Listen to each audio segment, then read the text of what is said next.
Good afternoon, everyone, and welcome back to episode 3 of the Women Deserve Better podcast. My name is Amanda. I am a pre and postnatal coach with over 20 years of experience specializing in women's health. And I am joined today by my partner, Daniel, who is also the co-founder of Recalibrated Bodies. Welcome. Thank you very much. Very much looking forward to this episode today. As am I. So, last episode, we talked all things pregnancy, right from T1 through to T3 and then into labor. What is it that you want to talk about today? So on today's one, I want to get into the deep work that we do in the postpartum window to facilitate and optimize recovery, to make sure women are felt that they have had that opportunity to feel vitality, feel energy, feel, I suppose, moving into the identity of becoming a mother. A lot of the recovery elements. So we're going to have a good chat about what training should look like, what optimal recovery should look like, what scar management should look like, because 70% of women have never even heard of that, yet 60% of women have a C-section. So we're going to get into a little bit of that. We'll talk about nutrition, how we manage nutrition for people that may have body composition goals whilst they're breastfeeding, and just do a deep dive into all of those really interesting elements of postpartum. I'm excited for this because I think it's something that there's a lot of misconceptions, a lot of myths, and a lack of information around what to actually do in that postpartum phase to return back to training, to feel good in yourself, to reclaim your confidence, and like you said, to transition into that new identity as a mother, or maybe if it's not your first, it's your second, your third or more, how you go about actually managing everything once the house does get busier and your workload increases exponentially. Absolutely. So I think what I would love to start with is like the recovery element and the training element and what exercise should look like in those earlier months. So for so many women, especially the women that we deal with, exercise is a huge part of their life, be it for, stress management, getting away from the family and kids, giving them that little bit of breathing space. And in that postpartum window, there's so little information shared about what you can and cannot do. So, I mean, for a lot of women that have had like a C-section, for example, they're given a list of restrictions, but there's not a lot of guidance on what they can do. So again, coming away from the conversation we had the last day about the pregnancy and how it's no, but like what can we be doing? So I'm a really big advocate of ensuring that women have the information that they can optimize their recovery, optimize their well-being, have a stress management tool in their bag when, fatigue is high, and knowing what they're doing is going to facilitate that recovery and ensure that they feel their best self after having a baby. So, for example, we know that 100% of women are going to experience diastasis recti in their pregnancy when they come to full term. So for anybody that's listening that may not know what diastasis is, that is the separation of the linea alba here, so the connective tissue in your midsection, that essentially pops a little bit to make room for the baby to grow. It's very, very normal. But what we're seeing in the research is that at 6 weeks postpartum, almost 70% of women still have a degree of diastasis. And when we get to the 12-month postpartum window, somewhere between 30 and 40% of women are still experiencing this diastasis. So what does that do? Okay. And I think that's really important to talk about, like what are the implications of having an unaddressed diastasis and how can that impact their quality of life? So if we look at the core as a corset, and any woman listening, you're going to do this practically because I'm going to do it too. If you think of you're wearing your favorite jeans, someone tells you you're going to take a picture, you automatically suck in. So it's almost like the core as a corset, and it's just a little bit looser. It's a little bit more flaccid because the tissue hasn't had that time to remodel, rebuild, regain strength, work on that core muscular endurance. And you can often feel women say to me, I just feel loose there. And it's because they don't have that muscular strength and endurance rebuilt back in because they still have quite a degree of diastasis there. We're seeing a lot of women that have the unresolved diastasis have lower back pain. It can impact digestion. It can impact like alternating bowel movements between diarrhea and constipation. It can impact your overall posture. So like the mom posture, and again, this comes back to like the morphological changes we experience in pregnancy, where there's like the head and the neck are forward, the shoulders are rounded, the core isn't strong enough. So then there's a bit of a butt wink. So like our pelvis is tilted and exaggerated. The knees aren't in line with the hips and so on and so forth. And as someone that has a master's in biomechanics and the study of human movement, that for me is really important because we get so, I suppose, used to staying in that posture. Then you factor in having the baby. We all have a favorite hip. So then you're carrying the baby on one hip, you're breastfeeding, you may be in that hunched over position. And when that diastasis isn't fixed, this becomes our new posture. So we spend a lot of time wanting to correct that in a lot of women. And for most of our women that come through the program, I will assume that there is a level of diastasis. Now, what we do with programming, whether the diastasis is above or below the navel, comes down to like exercise selection. But I will assume that everybody has it so that everybody's core is going to get built stronger. And a lot of women just aren't given that information if they don't have access to coaches, if they don't have access to women's health physios or, assessments at that 6-week mark. So it's really important that we work on having some sort of structure in and around what can facilitate that and what can exacerbate it too. That's really interesting because I know a lot of women after giving birth, they often want to try and resolve their core issues because of the aesthetic function or the aesthetic factor of it. But it actually sounds like it's much deeper than that. This is actually like functional strength that you're improving. Like you said, it's not just about helping to tighten up those muscles around the core so that it doesn't feel loose or it doesn't feel like you don't have control over your core muscles, but it's also about improving your posture and it's about improving function, it's improving the strength of the entire body. And something that I remember hearing you say once was that a lot of the times it's even deeper than that, that so many women after pregnancy have a lot of pelvic floor dysfunction, and that's regardless of whether they have a C-section or not, that all women experience it afterwards. And a lot of these sort of things aren't addressed. Tell me a little bit more about what are the typical kind of like dysfunctions and symptoms that women will tend to experience after pregnancy that often go unaddressed. So interestingly enough, I suppose we almost see the body in segments, and that's not the way our body works. So people will be like, oh, I'm working on my core, but you naturally have to be able to engage your pelvic floor to work on your core. They work in synchronicity. It's not just doing one over the other. So a lot of people will say, oh, but I'm doing my Kegels. And I'm like, but it's a whole body system. Everything starts from the ground all the way up. So it has so many implications. It's not just specific to one body part. So like in terms of the dysfunction that most women will typically see, it's going to be the pelvic floor. And if you think of that as a hammock that just keeps everything in, regardless of whether you have a vaginal or you have a C-section, there's so much downward pressure on that hammock and pelvic floor in pregnancy that there is going to be a level of dysfunction that will creep in that postpartum window. So from the get-go, we want to be restoring that, how the core and pelvic floor work in synchronicity. And that's really, really important. It's not just doing one over the other because they're both important and they both work simultaneously together. So that's something that we want to highlight. In terms of the pelvic floor, like I said, everybody is going to have some level of dysfunction regardless of the mode of delivery. Obviously, in a vaginal, there can be a little bit more dysfunction present, depending on, was it instrumental? Was there tearing? Was there episiotomies? And that's something we can come back to because it's a little bit more intricate. But for now, let's just focus on this. So and then for a C-section woman, a lot of women think, oh, because I haven't had a vaginal delivery, I don't need to do any work on my pelvic floor because the baby has come out the sunroof, as they say. And that's really important because, again, there's just not a lot of information shared with women about what they should be doing and how that level of dysfunction can impact things later on in life. So interestingly, I was doing a post yesterday, and we know that 1 in 3 women after having a baby is experiencing leaking and having to use pads when they're exercising. Now, could that be that they've accelerated their return to exercise and exacerbated some of those symptoms? Absolutely. But what we're seeing is that the 1 in 3 are now experiencing leaking.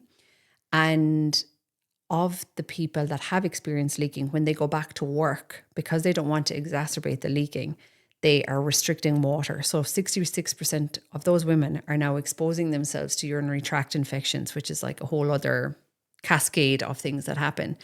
But women think, that this is normal because it's not a rite of passage to motherhood. Leaking is not normal. It is common, but it's really important to understand the difference between that. Common and normal are not the same thing. It's not a rite of passage to motherhood, and you should be able to go out the door without needing a pad. You should be able to wear your favorite clothes. You should be able to jump on the trampoline with your kids and without the risk of having an accident. And what they think is it's normal and it's just going to improve maybe with time. But now there's a recent study that was done, I think it was 2024, that has shown that 1 in 5 women, even at 5 to 7 years postpartum, are still having those symptoms because they haven't done the work in those earlier stages. And this isn't blaming women, it's blaming the system because we're not given that information and to know exactly what to do step by step by step by step. Yeah, that's really interesting. And I know we've seen many women who come to us at either 6 weeks postpartum or even up to 5 years postpartum. And they'll often talk about how they were never really properly checked to see had they actually recovered properly after the pregnancy. They will often do like a 6-week checkup, but there's not really that much information actually provided. It's kind of like a, yes, you're good to go, off you go and have fun, or it's maybe there's just something small, but there's not really a lot of information actually provided, and there's not really much of instruction or guidance and direction on what women should actually be doing to bulletproof their body again after having such huge changes to it after the pregnancy journey. Absolutely. And if we just come back and talk about the 6-week checkup for a moment, that is typically just a standard checkup with your physician to make sure that everything is okay. Big difference between okay and optimal. Big difference. And in that checkup, if you've had a C-section, they're checking to make sure that there's no oozing or weeping of the scar, that it's healed, it's knitted together. If you've had a vaginal, they may ask, did you have stitches? Was there any tearing? But they're not really doing any further assessments on that. And the purpose of those 6-week checkups is literally that. It's just a medical clearance to say there's nothing wrong, but there's no structure, information, or like a protocol put in place to be like, okay, now that we know nothing is wrong, how can we improve on things? Because that's not the purpose of them. And even at that, if we look at, from 0 to 6 weeks, a lot of women don't do anything because they are waiting for this magical 6-week clearance. But the clearance isn't to resume exercise. And in that time, the tissue is so malleable that there's so much that women should be doing before that 6-week mark. But again, there's just not an awful lot of information. And like we discussed in episode 1, if you've had any other type of surgery, an ACL, shoulder reconstruction, you're being pulled and dragged out of that bed very, very early on to reestablish movement patterns, to get confident in your movement patterns, to, reestablish some baseline strength, to get some mobility and flexibility in and around the joint that you may have had the procedure on. But now with those first 6 weeks, women are so afraid to do anything that they do nothing. And that actually can slow the recovery, no end, because they just don't have that guidance on what they should be doing. Yeah, that makes complete sense. And tell us a little bit more about this recovery process, because I know you have quite a specific and unique way of helping women restore function, improve strength, and recover from pregnancy. Could you tell us about what is the journey and the stages that you would typically take a mother through from when they first deliver and have the child right up to when they go back to training and being able to perform the exercises and training they once used to be able to? Yeah. So there's not really a one size fits all approach in that postpartum window because there's going to be so many factors that come into play. Was it vaginal? Was it C-section? Had they been training in their pregnancy? What's their recovery like? But I would say for the best part, 0 to 6 weeks, we're reintroducing some diaphragmatic breathing. We want to be working on that core and pelvic floor synchronicity from the start. Now, that might be as simple as lying down on the bed with Baba beside you and you're doing that core work on your back. Then we might progress it to you're lying on your side. Then it might be on your knees. Then it might be standing up. So like you are loading the core without using any load essentially. But you are allowing that restoration work to begin very, very early on. It's very, very light. It's very graded and it's going to progress at the rate based on the feedback of how women are feeling in that window. And when we do typically get in and around the 4 to 6 weeks is when we're going to start reintroducing some strength and resistance work. We want to reestablish some baseline strength. So if you are, regardless of the modality of feeding, actually, be it bottle, be it breastfeeding, but you're carrying your baby, you need to be having that strength restored, okay?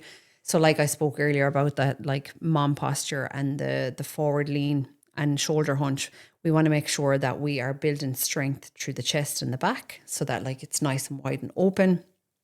We're going to start with some very light core work that is direct, but with minimal load. Again, it's very guided, it's very structured, and it's always with feedback. So I might say to one of my mothers, Leah, did you have any coning or doming? And people automatically assume that these type of things when they are doing core work is bad. It's not. It's just feedback for me, because some women, again, can handle that load through the core and the downward pressure much better than somebody else. And because everyone's connective tissue recovery processes are so different. So it's getting that feedback and then readdressing it. Once we get into phase 2, actually on phase 1, and I say this all the time, I have a lovely client, Gillian in Dublin.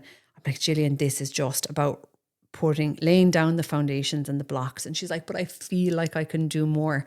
And there's a really big difference between feeling like you can do more and your body actually being able to do more. So for me, I suppose I'm like talking everybody down on the intensity scale, because I'm like, I just want to make sure that your body is primed for the next stage, and almost see phase 1 as a little bit of a prehab. So this is the work before the work, if that makes sense. And then when we get into phase 2, we're going to be starting with, reintroducing some aerobic work, because we want to increase their cardiovascular capacity. We want to make sure that they are working through the progressions. The core work is going to get more complex and intense. The exercise selection is going to be a little bit more intricate. We'll start introducing a lot of single leg work, because we really want to work on that stability. And if you think about just using shoulder press, for example, right? You're doing a normal shoulder press in a bench, right? Fine. I'm going to bring that back a step, and I'm like, well, how can I get the shoulder and core to work in synchronicity here? So I might do a half kneeling press where, hand is on the shoulder or hand is on the hip and they're pressing, and you automatically have to engage your core, but it's not direct core work. So you're kind of driving those adaptations through really clever ways of being able to engage the core without overloading it too quickly or too much. And phase 2 to phase 4 is very similar in the progressions there. And phase 5 is always going to be where I'm aiming that they're at their pre-pregnancy exercise capacity or better. Because we're always aiming for more strength, more muscle mass, and more adaptations than what they were in that pre-pregnancy window. That makes a lot of sense. And I know a lot of women, when they think about doing core work and they think about doing ab exercises, they typically think of things like crunches and sit-ups and planks and stuff like that. But this sounds very different.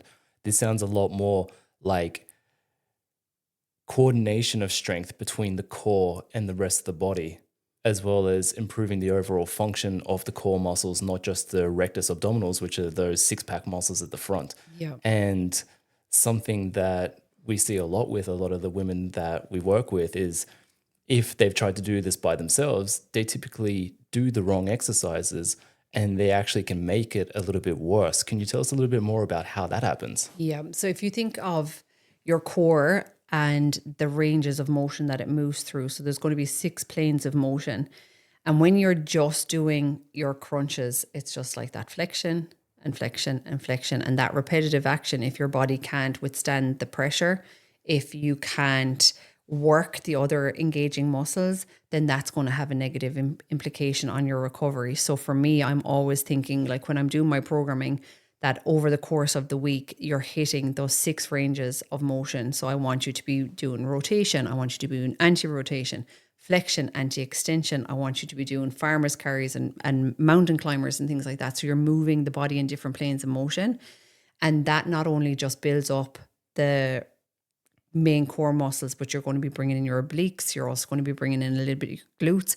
It's like a functional process of regaining that optimal strength and I suppose facilitating recovery in like an athletic way, if that makes sense. So like when we spoke about the pregnancy and seeing that as like an athletic event, this is essentially the same. The core just does not move in one plane.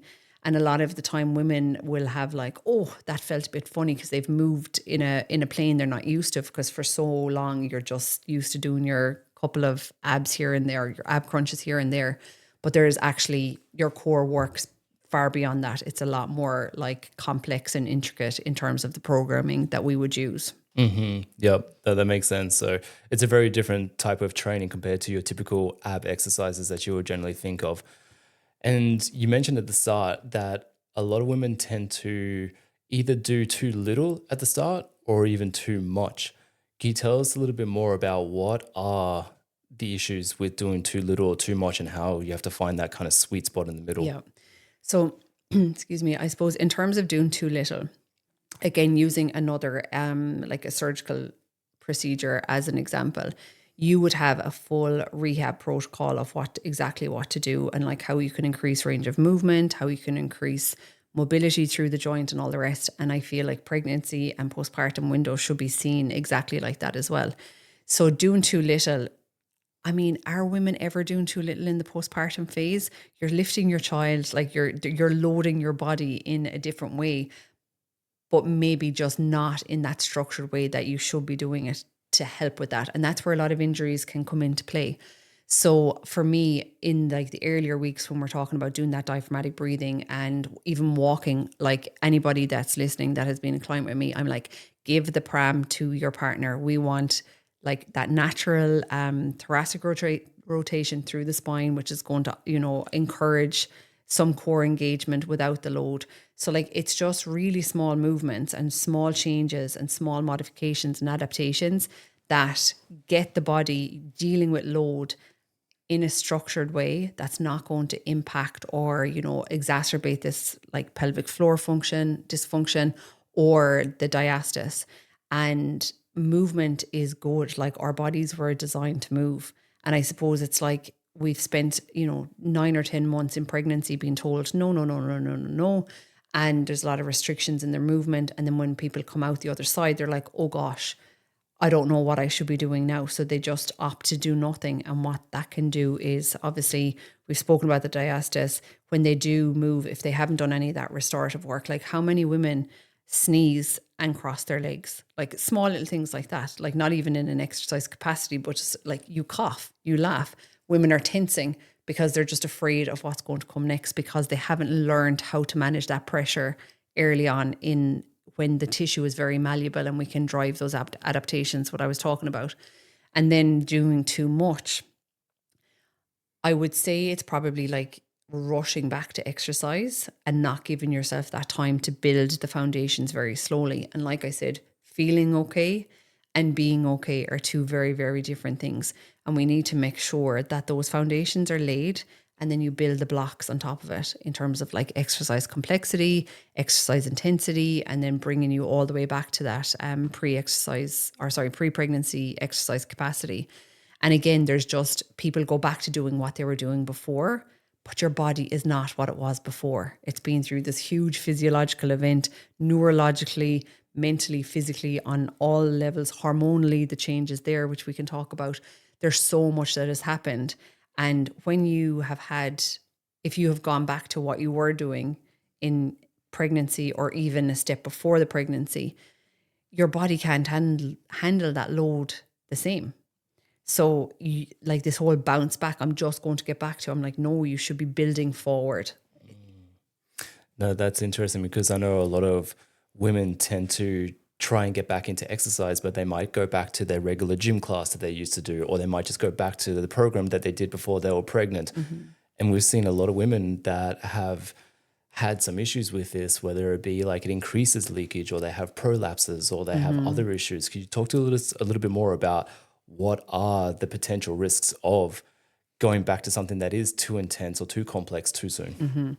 So, I mean, one stat that just pops to mind, I'm great for the old stats, haven't I? I You remember are. numbers really well. Is that returning to exercise too quickly. So 1 in 2 women now at the age of 50 are experiencing prolapse in some degree, which is absolutely crazy when you think about it. And again, it just comes back to the lack of information and structure in resuming exercise. And even though you may feel like it, your body is not ready. And then we're seeing a lot of these symptoms popping up later on in life. And I suppose people probably aren't, because the pregnancy or postpartum event has been such a long time between it. They're maybe not establishing that there's a connection there, and they're like, oh, this is just something that happens, and maybe they're saying it's perimenopausal or menopausal, but we now know from the research that it's actually back to that birthing event that causes that prolapse. So the implications as we get older it's insane that like these things are happening just because there isn't an awful lot of structure around it. And then like even just like prolapse is probably one of the more extreme things that can happen. But like with the leaking, like how many mothers I know that are like, oh gosh, I could never go on a trampoline. And it doesn't need to be like that. You can still enjoy your kids. You can still have fun. You can still do all those nice things, get back to running, but you just need to build the base first before rushing back to it, because these symptoms will come back to bite you in the bum. If you were having an ACL, you'd follow exactly to a T what your physio, what your doctor, surgeon has told you to do. Whereas in this postpartum phase, I suppose society just has told us to put up and shut up and get on with things, that there's not an awful lot of structured information around what that return to exercise should look like. Wow, that's insane. So you're saying that some of the issues that many, what was it, 1 in 2 women experience around their 50s could be something from 20 years ago when they gave birth Oh, to their kids. absolutely. Yeah. And it's just gone unaddressed for 20, 30 years. Yep. That's So insane. 1 in 2 women now that have had kids are experiencing prolapse once they hit their 50s. Wow, that's incredible. And tell me a little bit about going back into exercise. There's so much more than just the program. There's also so many other things that mothers are now dealing with. They're dealing with a lack of time. They're dealing with a lack of sleep, irregular schedules, so many poor nutrition in many cases. How do you actually go about helping women get back into exercise and feeling good in themselves when they are going through these massive changes in that early postpartum phase? So I suppose like there's a lot of bounce back culture in like social media, the media in general, magazines and all the rest. And you've seen celebrities that have a very different setup. They're back to their pre-pregnancy genes at 6 weeks because they have a nanny, they have a cook, they have somebody doing their laundry and all the rest. But like for most women, we don't have access to that level of things. So people are always trying to rush back into where they were previously. And what I would typically say is don't overcommit. That's the first thing that I say to women, because so many women are excited to start on this journey because they want to start the recovery, they want to start their rehab phase. But they also might want to like rebuild some self-esteem and confidence, which can be knocked in pregnancy. And we know that from the research. So I'm always like, okay, what can you realistically commit to week in, week out for the next 4 weeks? Because a lot of women will be like, I can get to the gym 5 days a week. I can do 15,000 steps. I can do all these things. And I'm like, okay, well, what resources have you in place to be able to do that? And they're like, oh, I'll just figure it out. And I'm like, if you haven't it figured out already, that's not going to happen. And that's just coming from someone. I can put my hand up and say, I've done that umpteen times where I just go hell for leather because motivation is high. But like when you're motivated and that motivation is so high, like we need to factor in there's going to be sleepless nights. There's going to be nights with teething babies. There's going to be days where fatigue is so high and you're relying on caffeine just to get through the day, let alone trying to fit in 5 workouts in a week. So I suppose like on that initial roadmap to results call, it's really important for me that I can have that open, honest and transparent conversation with them, that they need to commit to what they can be consistent with in a realistic time frame, week in, week out. Then I'll have people that are like, I can go to the gym once a week, but I want to do home sessions. So we'll take a hybrid approach for them. So it's really important that we meet women where they're at and build the programs in and around that. Yep, that makes sense. And it's much like anything else. It's managing expectations. It's about finding something that's sustainable, that's realistic, that isn't going to be overwhelming, and that you're setting them up for success instead of for failure. When it comes to their nutrition, talk to us a little bit about what are the important things that women need to know in that early postpartum phase, especially if they are like breastfeeding, for example. What are the important things they need to know about their nutrition and getting back on track with their nutrition? Yeah. So we'll come back to the breastfeeding in a second because that's a different story. But like just typically, regardless of whether the mode of delivery, we want to be optimizing protein. Protein is, your building blocks. It's going to help with the repair and recovery after that major physiological event, be it vaginal or be it cesarean section. So we want to make sure that they're having protein, ideally every 3 to 4 hours over the course of the day, hitting in and around the 2 grams per kilo body fat. That is so important. We want to make sure that some of that is coming from red meat or iron sources. Again, there's going to be blood loss in delivery and birth. And that's just a natural part of it. And we want to make sure that there is going to be optimal iron consumed over the course of the week. Most women are going to be taking some sort of a postnatal multivitamin, but where we can, if we can optimize it through the diet, it's going to facilitate better absorption when we mix it with vitamin C. And most women that have had babies will know that constipation is rife in the first 6 to 8 weeks. I mean, we all have the fear. And iron supplements will exacerbate constipation. So we want to make sure that everything is passing very easy without straining. So that's another conversation that a lot of women kind of steer away from because it is a little bit embarrassing. So for me, I'm always like, okay, where can we get your iron sources in naturally through the diet, accompanied by fiber, to keep things moving?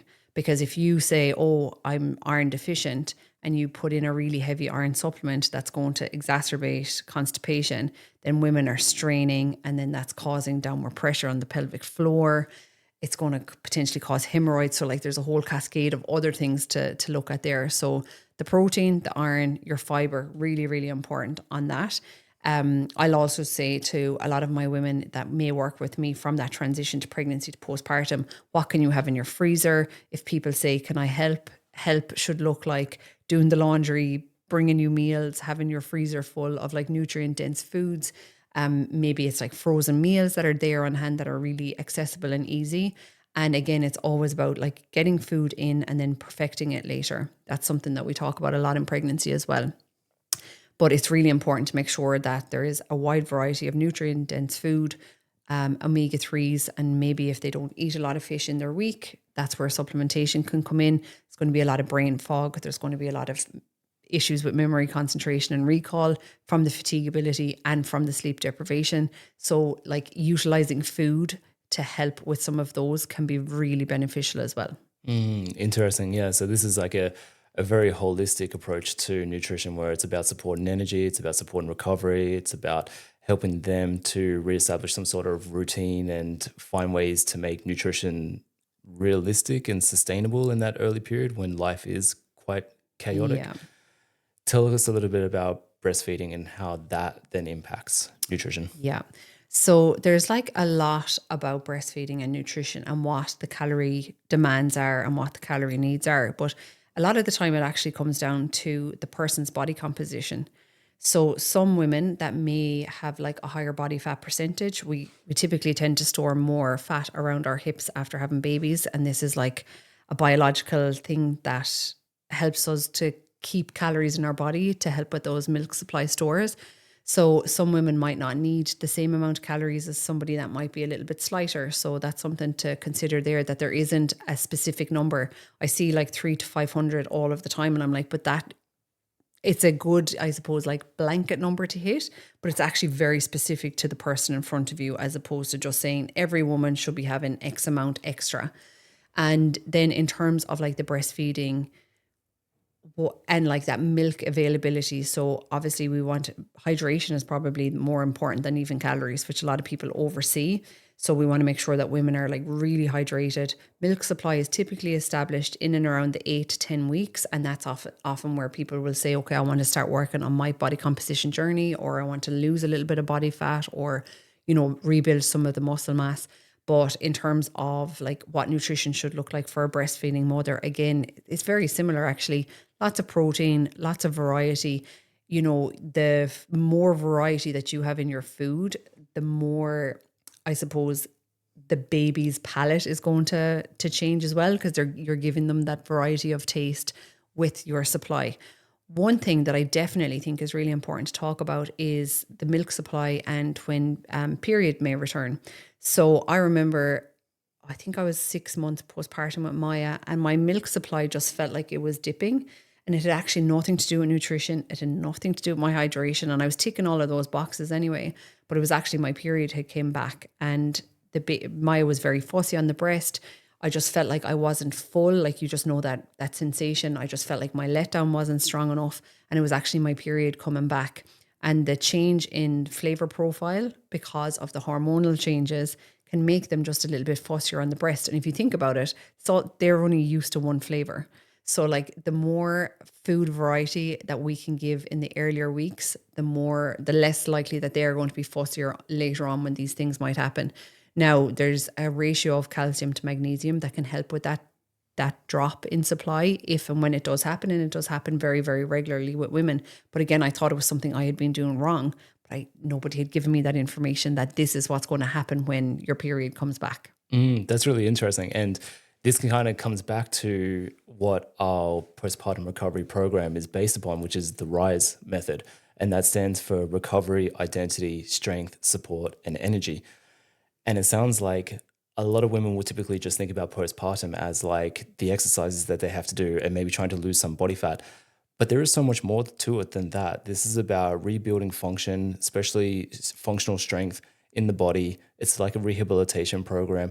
And it sounds like there is a lot of support that women need during this phase in their life to help them to cope with all the changes in their body and all these things that typically are not expected and often unspoken about. Absolutely. And I think like with the RISE program, so obviously a lot of women are aware of the recovery. They may not know what to do, but they know that they need to be doing something. So, we'll talk about the scar management in a moment, but like in terms of their exercise and their nutrition, they know that something probably should change there.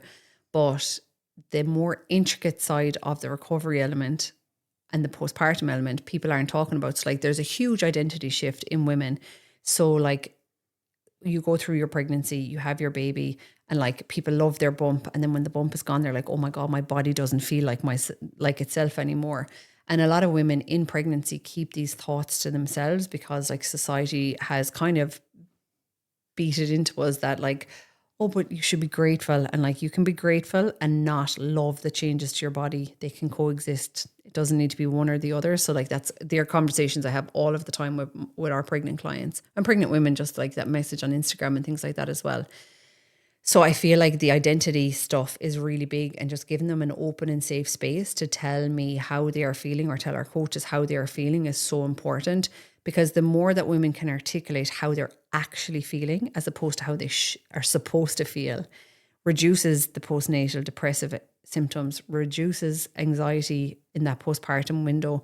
It improves their self-esteem, like actually saying, I don't feel great in myself, naturally improves your confidence because it gives you the confidence to do something about that, and just making them feel like that's okay. Most women don't feel great, and giving them that safe space to articulate how they are actually feeling, like from a clinical and like looking at all the research element of it, we know that, but giving them that forum, that place to vent, just allows them to open up in a much more easy way without having to get bogged down in like stats and research and all the rest. The strength element, I suppose a lot of women know about, the importance of doing the recovery through their exercise and that. But for me, then another element of things that we really look at is like scar management in C-section mothers. So, I mean, the average woman now in Ireland, there's about, I think it's like 55% of women are having C-sections are having babies via C-section. And 70% of them have never even heard of scar management protocols, let alone actually doing them. So let that sink in. That's like a huge percentage of the population that don't even know that they should be doing something, let alone actually doing something. So that's something that we built in. Again, that 6-week appointment when we know that there's no weeping or oozing through the scar, and that we can start working and encouraging like that desensitization of the scar.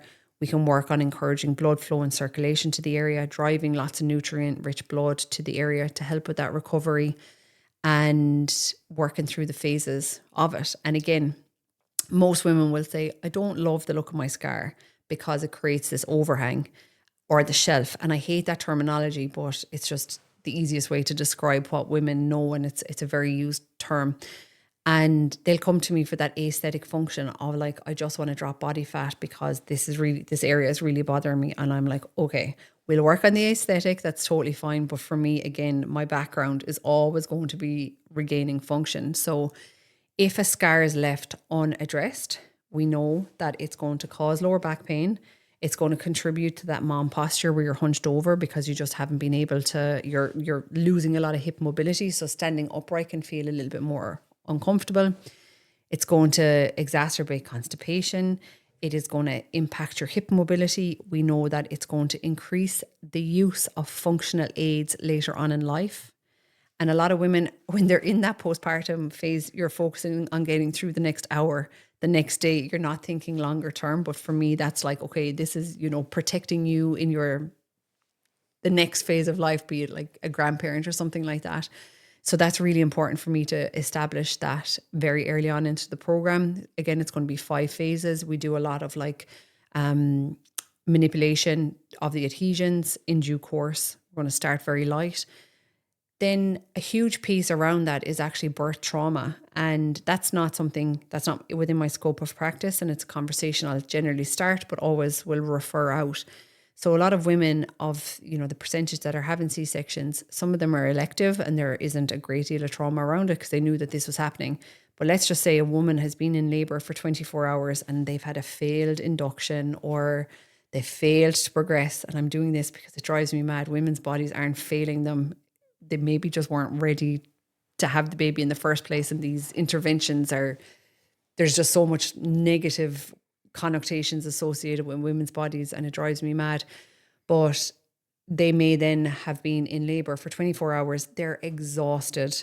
They've probably gone in underprepared. They've probably gone in underfueled. A lot of physicians are encouraging them not to drink and eat in case they do need a C-section later on down the track. And they're wrecked. And then by the time the doctor may say, okay, you have failed, let's move to a C-section. They haven't prepared for that. And a lot of the time there's like this emergency situation that's arising where they're, rushed down into theatre. Maybe they're separated from their birth partner. And then when it comes to the scar, so many of my clients can't even look at it because it's triggering. It's bringing them back to that moment where they just felt maybe alone. They felt their body failed them because of the terminology that's being used. And for me, as a duty of care, that's the first conversation I'm having. How do you feel about your scar? Was there any birth trauma present? Like, can you look at your scar? Okay, can you run your hand across it? Could you pick up a sponge when you're in the bath and rub it across it? And the amount of women that are saying no to that question is wild. And not dealing with that birth trauma in the earlier stages, like it can impact those postpartum depressive and anxiety symptoms that we spoke about a little bit earlier on. So as a duty of care for me, I'm like, okay, maybe we need to look at some postnatal counselling, which is so normal. And like now it's becoming more feasible and viable for women to have access to these services, but for so long it wasn't. So that's always going to be my first question, is like having that conversation. And a lot of the time women aren't even aware that this is something. But obviously we've been doing this for so long, I know what's coming before it even comes. So that scar management protocol that we do is really empowering for women, not just from an aesthetic point of view and not just from a physical and functional point of view, but also it gives them back the power that their body didn't fail them, and maybe they start to do a little bit more of that work around their birthing experience. That is so interesting. Like, it's not something that many women have even heard of, let alone think about when it comes to their postpartum recovery, is how they are actually managing this scar. Because like you said, it's quite an invasive surgery. Like what do they cut through 6 or 7 layers of muscle, 7 layers of muscle. And that's considered pretty much major surgery. But then women don't often really get the right advice and support to help them actually fully rehabilitate this major surgery that they've had and deal with not just the physical repercussions of it, but also the psychological repercussions of it. Yeah. And there's a lot of psychological implications. Like if you were to go to, let's just say, an orthopedic surgeon, and they tell you about the surgery you're about to have in 2 months' time, you have time to prepare for that. You have time to research it. You have time to get yourself ready for it, into that mental state. But most women are going in expecting that they will potentially have a vaginal birth. They're not given that time to process this. So the psychological implications of that is like, it's very, very confronting. They can be scared. They can be nervous. Like I said, a lot of the time there's separation from their birth partners when they're so exhausted and fatigued from trying to have like a physiological birth in the first instance. So you can just imagine how triggering that can be when they look at the scar, when they touch the scar. So for me, it's so much deeper than just how that scar looks. And it's a conversation I really enjoy having with women, and it can be very, like I said, triggering and confronting. But I always have my resources in place, and I know, okay, we need to go deeper here, and you need to have a conversation with maybe a birth trauma specialist and all of that. And for me, it's very important that I know what my scope of practice is and where I need to outsource these things to as well. Yeah, absolutely. And talking about the changes in a woman's body after giving birth and how that can affect them not only physically but mentally as well. Like something that I know you talk a lot about is body satisfaction afterwards. Could you talk to us a little bit about the changes in how a woman kind of sees her body and what she goes through in that postpartum phase as she goes through these huge morphological changes and how she copes with it? Yeah, so I think like a lot of the time as well, it comes down to like the hormonal fluctuations are wild. Like the night sweats that nobody talks about, the leaking boobs that nobody talks about, like the leaking, the discharge down, like after having a birth, be it vaginal or cesarean. So like you've all of those type of things, and then there's just feeling in your own body, like you can feel so disconnected. Like if you can't engage your core like you used to, or like if like just draw your belly button to your back right now, and you can hold that for a while. For so many women, they can't do that. And like, there's just such a disconnect between how their body works, how their body moves, how their body looks. And for me, again, it's like giving them that safe space to have these conversations and work through that.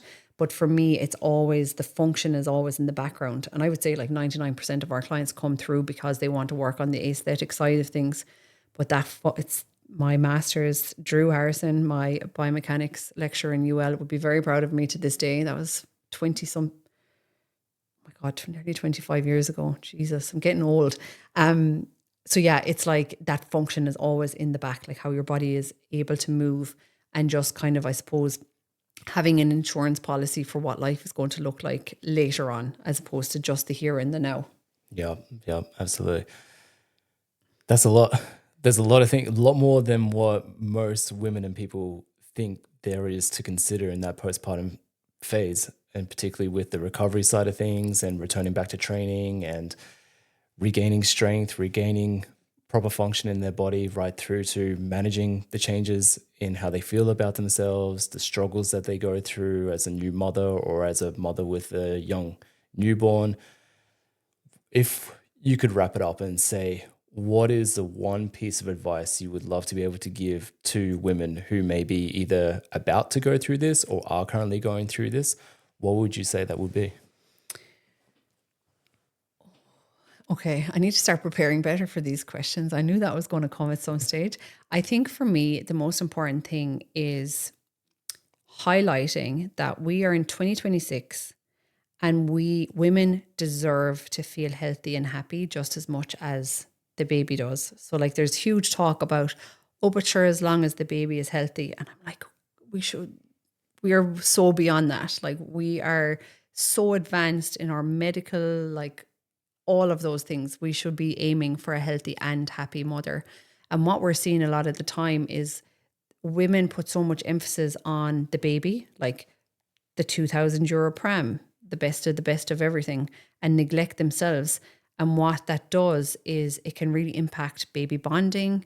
It can impact their relationships with their partners, because maybe like they're, a little bit more snappy or a little bit more anxious, or, so fatigued and not feeling great in themselves. Whereas if they were to invest the time and resources into making sure that they were going to be okay first, everybody else in the family will be fine. And it's a conversation that we have all of the time with women. It's like, yeah, we want to have a happy and healthy baby, but what is a happy and healthy baby if the mother can't lift herself out of the couch because she hasn't, done the core restorative work? What is a healthy and happy baby if the mother is crying because she hasn't, been shown or been told about these hormonal implications after having birth? what is a healthy and happy baby if the mother doesn't have even the time to prepare a healthy meal for themselves. I mean, we would never expect or put those things on our kids that we do for ourselves. I mean, how many women have put on these amazing dinners for their partners and their kids, and then they're picking at like a slice of toast because they just can't be bothered to do that for themselves. So I suppose for me, it's just shifting the focus onto the mother and taking it from there. And I always remember being like, I mean, we were very lucky that we had a doula for our home births. And I always remember Shelley coming in and she's like, I'm here for you. I'm actually not here for the baby. The baby will be fine as long as you're fine.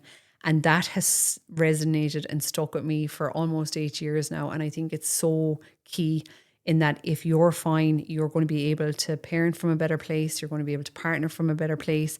You're going to play from a better place and all of those different things. But I suppose society has just kind of flipped it on its head a little bit to put the baby at the forefront of the recovery as opposed to the other way around. I love that. I love that because it comes back to that saying that you can't pour from an empty cup. If your cup is empty, you can't possibly pour anything into anyone else's cup to give them the proper care, the love, and the nurture that you want to be able to give them. And I think as well, to your point, it's almost like setting the standards for themselves as a mother going forward, because we see this so many times where mothers come to us 2 years, 5 years, even 10 years after giving birth, and they're like, I'm just not prioritizing myself. Everything else is above me. I am the last one on the priority list and I'm just not taking care of myself. And it's setting that habit and that standard from a very early stage that you still need to prioritize yourself and you still need to care for yourself to be able to give the best of yourself to everyone else.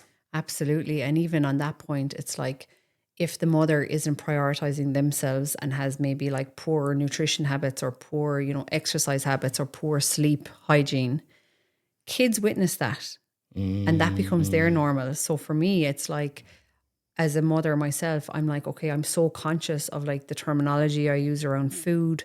Like we don't have good or bad foods in our house. Like we just have food and some are better than others, of course. And obviously we're always encouraging our kids to eat better.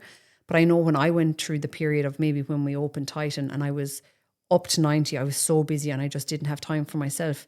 And the girls then were starting to like, oh, sure, can I have my lunch in the car?